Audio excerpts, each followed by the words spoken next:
Good morning, beautiful people. First, a little apology. It has been more than 2 months since we've done one of these updates, and unfortunately, we were just not able to resolve the connection issues with Joyline, my virtual assistant in Zimbabwe. So unfortunately, we had to part ways on video work. Good news, this is now a family affair, and my little sister, Linzy Upton-Spatz, is on the backside of this, so that is super exciting. With that, let's dive in. Number one, the professional. Big couple months for the Elected Leaders Collective. We did a number of workshops this month, and we've expanded our scope of customer base. So we did a workshop for the Northwest Colorado Council of Governments, Northwest COG staff. That was really great and brings us into sort of the NGO space. We did a great communication and Enneagram workshop for members of, I'll just say, the staff of a major metropolitan area, biggest names in the country. And so that was really beautiful to get into the staff level of work. And then very recently, we were down in Denver doing a workshop for Capitol Hill individuals. So state senators, members from the governor's office, from DORA, from Senator Bennett's office, and others. And so it felt really good to get into sort of the state level work. Additionally, announcing, we are doing our first immersive retreat. It is going to be March 30th to 31st. You can see, thank you, Linzy, the agenda and flyer here, but it's going to be a deep dive into a variety of the internal transformational healing work we do with leaders in our cohort programs, but sort of distilled and condensed down into a little neutron star of goodness up in nature and marble, with all the wraparound things that affect how we show up as leaders, whether that's diet, exercise, nature, mindset, meditation, body movement. So we're really, really excited about that. And to that end, we are now taking signups for our next cohort, our spring cohort, the Pride. And so if you are an elected official out there who has been dealing with the challenges of public life, whether that's direct threat or just stress, overwhelm, anxiety, this is the place for you to come connect with others and get the spirit of healing that you need in your life to be your best servant. And then lastly, really happy just to see some public acclamation coming our way. There was a beautiful piece written in Bridge Alliance about ELC, and we got to post for NLC, National League of Cities, a 6-part guide to how to deal with incoming aggression. So check that out. It's a quick read. And with that, I will move on over to the personal. Over the last few months, I went with my mother to my grandma's condo in Palm Springs. Miss Pearl, her yortzite's actually today, 2 years already, which seems impossible. But we were there to clean out her apartment and, donate her things and get it ready for rental. And that was heavy. It was really challenging for both my mom and I. And I'm happy to say that we are using that challenge to build a container to deepen our relationship. And I'm really grateful to you, Mom, for being willing to do that with me. We only have so many years on this planet, and to get the most love and support and bond out of our relationship is a primary goal for me this year. So thank you. In addition to that, other 2-year anniversaries, Jamie and I celebrated our 2nd anniversary this January, and baby, I love you. I am just so grateful for the relationship, the container that we built. I'm so proud of you in everything that you're doing in your coaching, in your work with ELC, in life and friends. You inspire me every day. I always knew that I wanted a partner that I looked up to, admired, and you are it. On to the political. Childcare. This was one of the probably areas of poorest performance by us last year. The debacle at the yellow brick. Good intentions, bad process equals bad outcomes is how I see it. And I'm happy to say we've learned from that experience. We didn't run from it. We didn't push it under. We owned it.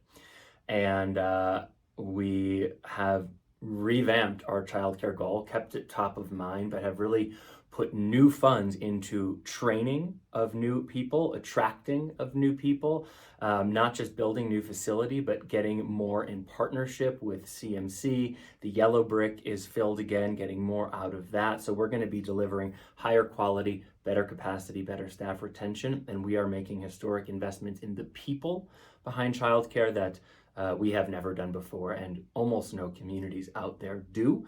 And so a good case of stepping on your own toe, but then getting better shoes, maybe. Secondly, we adopted new building codes. We now have the best environmental building codes in the entire state. We are leading once again. And you can no longer pay to play. You can't say, just because I have endless cash, I get to pollute. We have set a hard cap at exterior energy use. And we are allowing two paths forwards, being mindful that the development community is smart at what they do. So there is both the prescriptive path that says you need to do X type of wall insulation, Y type of window. But there's also a performative path where we say, this is what you have to hit. You figure out how to do it, but we just got to get to that number. And I think that's a really good step in the right direction. And one of the things that I'm really proud of in this conversation is we also gave active conscious voice to the known unintended trade-offs of good policy around environmentalism. Namely, it makes building more expensive.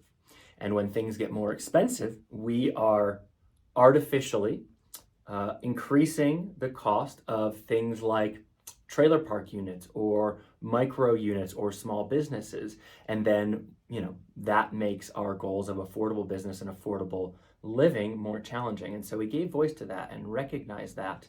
And we are going to be looking into this year with these new building codes, how we also can currently mitigate or work with that dynamic so that our efforts to improve our built environment are not also harming our other goals downstream. And that's really important.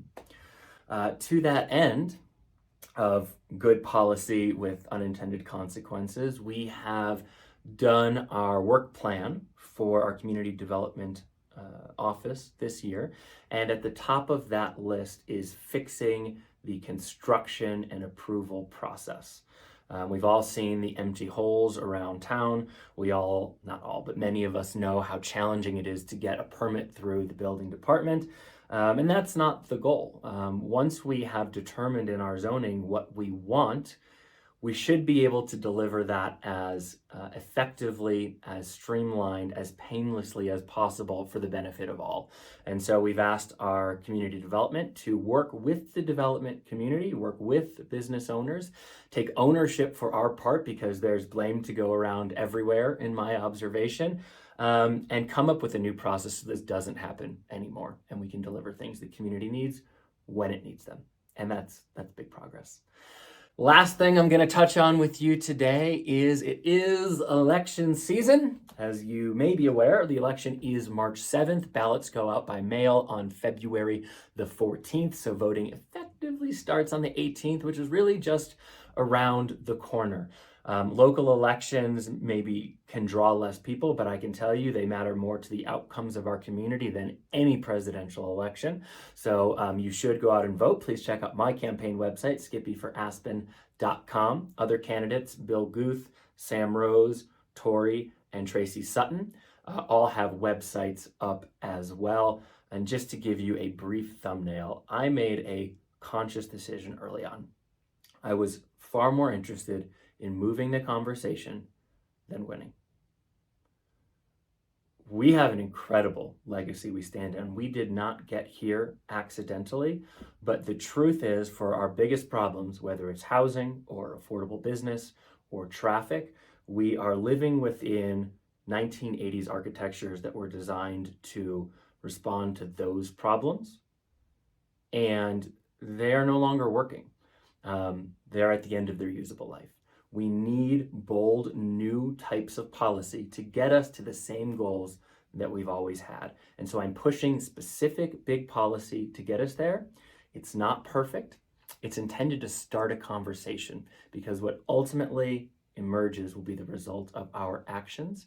And simply pointing, blaming, shaming, and separating from one another while doing the same things expecting a different result will not do it. We're going to need a new approach to reach a new place based on old values. That's up to us. So with that, I hope you guys all have a beautiful day. If I come knocking at your door, say hi and enjoy this beautiful snow. Bye for now.